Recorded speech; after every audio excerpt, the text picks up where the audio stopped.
సాయి పల్లవి గారి గురించి అయితే చెప్తాను. ముందుగా అయితే మా ఛానల్ సబ్స్క్రైబ్ చేయండి.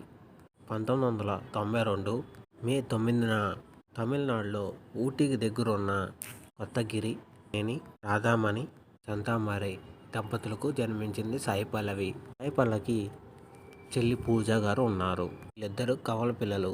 వీళ్ళ అమ్మగారు పుట్టబాబు సాయిబాబా గారికి భద్రాలు, అందుకే సాయి పల్లవి అని పెట్టారు. సాయి పల్లవి నాన్నగారు కస్టమ్స్ అధికారిగా పనిచేస్తున్నారు. పల్లవి గారికి చిన్నప్పటి నుంచి డ్యాన్స్ అంటే ఇంట్రెస్ట్ అంట, అందుకనే డ్యాన్స్ అయితే నేర్పించారు సాయి పల్లవి గారికి. పల్లవి గారు కోయంబత్తూరులో అవిల కాన్వెంట్లో ప్రాథమిక విద్యార్థి చదువుకున్నారు. వాళ్ళ స్కూల్ ఫంక్షన్స్లో సాయి పల్లవి గారు ధైర్యంగా డ్యాన్స్ వేసేవాళ్ళంట. 5వ తరగతిలో స్టేజ్ మీద డ్యాన్స్ వేశారు. డ్యాన్స్ చేస్తున్నప్పుడు ఒక డైరెక్టర్ గారు అయితే చూశారంట సాయి పల్లవి గారిని. డైరెక్టర్ కస్తంనేని మీరా జాస్మిన్ అనే క్లాస్మేట్లో నటించింది. ఈవిడి వయసు 11 సంవత్సరాలే. ఈ సినిమా 2003లో విడుదలైంది. ఆ తర్వాత 8వ తరగతిలో ఉన్నప్పుడు మరో స్టేజ్ షోలో డ్యాన్స్ వేసింది.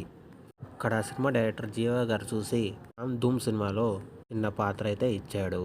ఈ సినిమా 2008లో వచ్చింది. స్కూల్ డేస్లోనే 2 సినిమాలు నటించింది. ఇంటర్మీడియట్లో విజయ్ టీవీలో డ్యాన్స్ షో కోసం ఆడిషన్స్ జరుగుతున్నాయి. అప్పుడు వాళ్ళ అమ్మగారు తీసుకువెళ్ళారు సాయి పల్లవి గారిని. పేరైతే ఇచ్చారంట ఆడిషన్స్కి. అప్పుడు ప్రభుదేవ్ అనే డ్యాన్స్లో కొన్నారంట సాయి పల్లవి గారిని. వాళ్ళ నాన్నగారికి నచ్చేది కాదంట. తర్వాత ఇండియాలో ఉంటే షూటింగ్ అని తిరుగుద్దని మెడికల్ కోసం జార్జియా పంపించారు వాళ్ళ నాన్నగారు. మెడికల్ 4 సంవత్సరాలన్నర చదివి ఎంబీబీఎస్ పూర్తి చేసుకుని ఇండియా అయితే వచ్చారంట సాయి పల్లవి గారు. యాక్ట్రెస్ మొదలు పెట్టాలనుకుందంట. సౌత్ ఇండియాలో మెడికల్ 4 సంవత్సరాలన్నర చదివి ఎంబీబీఎస్ పూర్తి చేసుకుని ఇండియా అయితే వచ్చారంట సాయి పల్లవి గారు. యాక్ట్రెస్ మొదలు పెట్టాలనుకుందంట. సౌత్ ఇండియాలో ఒక డ్యాన్స్ షో అయితే జరుగుతుంది. ఈ షో జరుగుతుంది.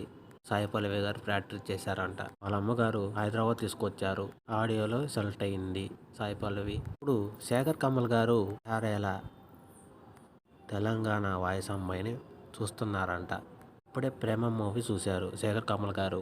ఇలా హీరోయిన్గా చేసింది సాయి పల్లవి, చాలా బాగుంటుందని చెప్పారు దిల్ రాజు గారు శేఖర్ కమల్ గారికి. కాంటాక్ట్ కోసం వెతికారంట, కానీ ఆవిడ జార్జియాలో ఉన్నారు. 6 నెలల తర్వాత సాయి పల్లవితో మాట్లాడడానికి కుదిరిందంట. సాయి పల్లవి గారికి ముసురు సినిమా స్టోరీ మొత్తం చెప్పారంట. దాంట్లో భాను అనే పాత్ర ఇచ్చారంట శేఖర్ కమల్ గారు.